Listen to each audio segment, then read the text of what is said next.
Para explicar estas olas del desarrollo vamos a utilizar la metáfora del desarrollo de Alvin Toffler. Podemos encontrar muchas más explicaciones acerca de lo explicado por Toffler en El Shock del Futuro, La Tercera Ola, que fueron libros en su momento claves y que por supuesto lo siguen siendo, porque nos dijeron y nos anticiparon que éramos lo que íbamos a vivir. La primera ola que nosotros vamos a interpretar es la ola agrícola, donde nosotros generamos una gran dependencia por los recursos naturales. La constante nuestra es depender de esos recursos naturales y por supuesto no solamente dependemos en términos de los recursos para beneficio nuestro, sino dependemos también en términos del uso de los recursos naturales para generarlos, por ejemplo, energía, la cual nosotros nos hicimos siempre al lado del agua, para a través de su movimiento generar esa energía, o nos hicimos al lado del agua para poder generar cultivos, pero que siempre estamos dependiendo de esos recursos naturales. Vemos cómo hoy en día eso no ha cambiado mucho, eso sigue igual, nosotros habremos podido modificar los elementos en términos de intervención, de impacto de uso, pero esta dependencia de los ciclos naturales no solamente es fuerte, sino que es continua. En estas olas agrícolas nos organizamos de manera muy sencilla, en villas, pueblos, el transporte era a caballo, el gran invento de todos los tiempos del estribo. Y también el otro orden que utilizábamos era la tierra, qué tanta tierra se dispone, y dependiendo de esa cantidad de tierra también nos definíamos lo que teníamos y quiénes éramos. El tiempo y el transcurso del tiempo y la mente, nos atrevemos a decir en esta ola agrícola es lento. Los objetos culturales estamos basados mucho en ciclos naturales, en el ensayo de Herrero, la tradición oral para la cultura, el animismo de los mitos y la leyenda que permitían unir a los grupos, y la magia como la posibilidad de poder interpretar los vacíos de conocimiento que tuviéramos o los vacíos de experiencia de vida. Siempre buscábamos lo concreto para relacionarnos con el conocimiento, y a estos eran grandes lenguajes universales. La naturaleza como santuario se llega a sentir o a reconocer en este estado de la ola agrícola. La ola agrícola llegó a una crisis, la crisis ecológica, se acabaron los bosques porque se necesitaba carbón vegetal para el vapor, y entonces apareció la revolución industrial, y aparece porque como respuesta se crea una máquina, el motor a gasolina. El motor a gasolina nos permite el movimiento y sobre todo desplazar, aunque la dependencia no se cambió, lo que se hizo fue modificarnos, comenzamos a generar energía, la desplazamos y se construyó y se creó algo que llamamos la fábrica. Con la fábrica nos llegó la ciudad moderna, nos llegó la gente del campo, y entonces la gente del campo, con la mentalidad que estamos hablando, se enfrentaron a un monstruo, a un gran animal llamado fábrica. La familia cambió, el estado y el vivir en lo que llamamos la ciudad moderna en esos momentos, y para algunos todavía sigue siendo muy catastrófico casi. No hay agua, hay enfermedades, la contaminación, el gran precio, y este icono que vemos aquí pintado con el humito. Nosotros la contaminación la aceptamos directamente como parte de ese desarrollo.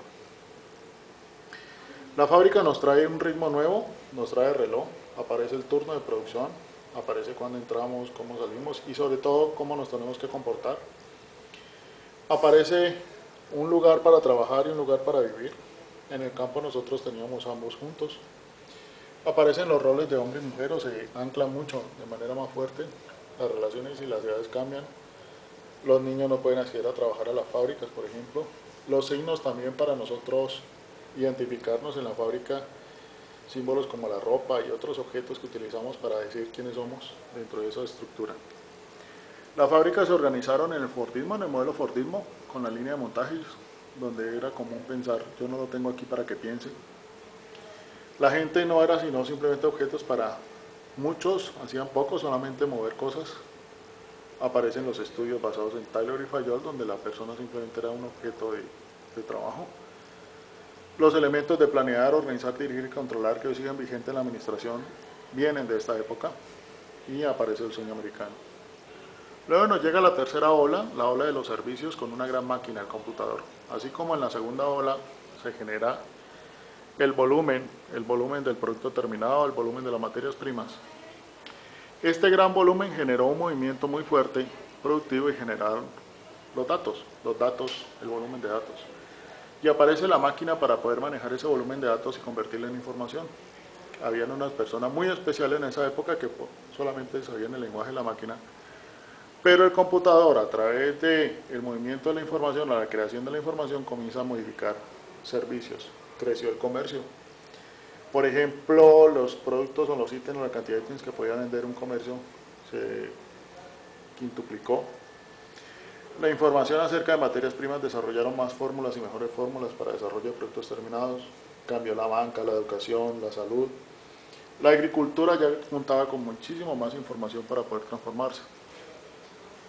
En cuanto a lo productivo, ya nos decían que yo sí lo traje aquí para que pensara, y aparece la sociedad de la información, el conocimiento para compartir.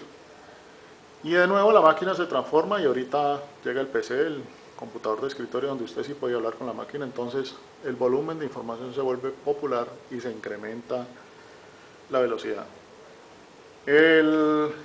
Yo lo traje aquí para que pensara, se transforma en el toyotismo, y el toyotismo pocos hacen mucho, y entonces hay un mensaje de mejoramiento continuo a nivel individual. Aparecen dos olas modernas en completa ebullición o transformación. La ola de la economía, que es la economía basada en el tiempo, donde la gran máquina ahora es la red, donde la red nos permite de nuevo volver a que la casa y el trabajo sea uno solo. Nos trae problemas para nuestra identidad, quién soy yo, los límites, el 7×24, el teléfono sonando a cualquier hora. La información es global, los conocimientos es global, donde nos exige una mayor responsabilidad sobre los mismos. Y tenemos que transformarnos en términos de las redes populares o sociales hacia crear redes de conocimiento. Si acá fue el Fordismo, aquí fue el toyotismo, yo aquí en la ola de la agronomía podría hablar del dismo, del amazonismo, ¿ya?